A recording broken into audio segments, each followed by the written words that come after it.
morning to all of you. My name is Rabia Gulzar Kutosh from class 11. Today I want to talk on about World Environment Day. It is a special day celebrated across the world on 5th June. The main objective of World Environment Day is to make people aware of the importance of our earth, resources and take care of our environment. Our environment is really important to us. It gives us the air we breathe, the water we drink and the food we eat. It also helps control the weather and give us a place to live. Unfortunately, our environment is facing many challenges. Climate change, pollution and deforestation and some of the big problems that we need to solve. World environment day के मौके पे आप सभी को खुश आमदीद और प्यार भरा सलाम। आप जानते हो कि हर साल वर्ल्ड इन्वायरमेंट डे 5 जून को मनाया जाता है और ईयरली इसके थीम्स बदले जाते हैं। इस साल का जो थीम है वर्ल्ड इन्वायरमेंट डे के मौके का इस साल का जो थीम है वो है बीट प्लास्टिक पोल्यूशन। आप जानते हो एनवायरनमेंट जो बना हुआ है वो 2 कंपोनेंट से बना हुआ है, बायोटिक कंपोनेंट और एबायोटिक कंपोनेंट।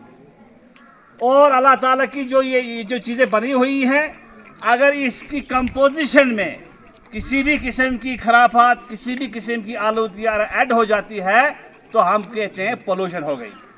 मिसाल के तौर पर अगर पानी की कंपोजिशन में कोई पोल्यूटेंट ऐड हो जाता है तो हम कहते हैं ये वाटर पोल्यूशन हो गया। इसी तरह से सॉइल के अंदर अगर कोई पोल्यूटेंट ऐड हो गया तो सॉइल पोल्यूशन हो गया।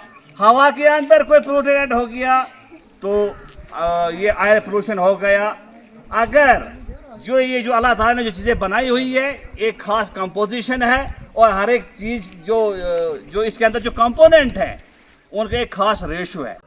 डेवलपमेंट के नाम पे बहुत सी फैक्ट्रियाँ बनाई गई, फैक्ट्रियाँ खोली गई, गाड़ियाँ रोज़ चलती रहती हैं। वो क्या करते हैं, धुआं छोड़ती हैं। धुआं छोड़ती है तो ज़्यादातर कार्बन डाइऑक्साइड निकलता है, कार्बन मोनोऑक्साइड निकलता है।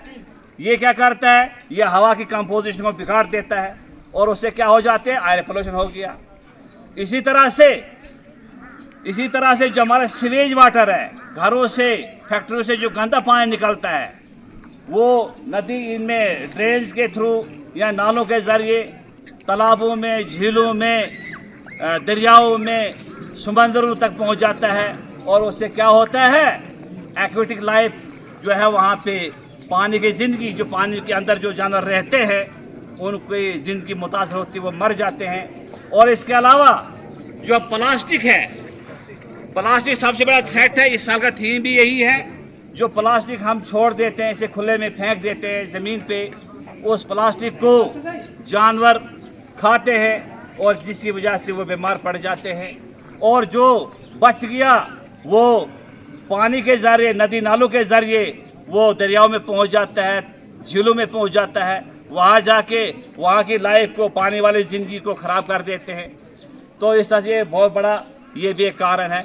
इसलिए हमें चाहिए कि प्लास्टिक का इस्तेमाल कम करें और एफॉरेस्टेशन को बढ़ावा दें, डिफॉरेस्टेशन को कम करें और ऐसा इंडस्ट्रीज इस किस्म की लगाए जाए जिनसे कार्बन डाइऑक्साइड का अखराज कम से कम हो सके। एनवायरनमेंट है, हमने यहाँ खुद भी जीना है और आने वाली नस्ल को भी जीना है। इसलिए हमारा फ़र्ज़ है इसके तहफ़्फ़ुज़ के लिए रोज़ काम करते रहना। ऐसे में तो इन्वायरमेंट डे जो हम आज मना रहे हैं, ये डे मना रहे हैं, मगर पूरे साल भर हमने एक्टिविटीज़ करते रहनी है, प्लांटेशन करती रहनी है, कहीं प्लास्टिक है उसको ठिकाने लगाना है, पूरे साल भर एक्टिविटी करते रहना है। ऐसी एक्टिविटी जो इसको एनवायरनमेंट को महफूज रख सके, एनवायरनमेंट को बचाए। Thank you very much.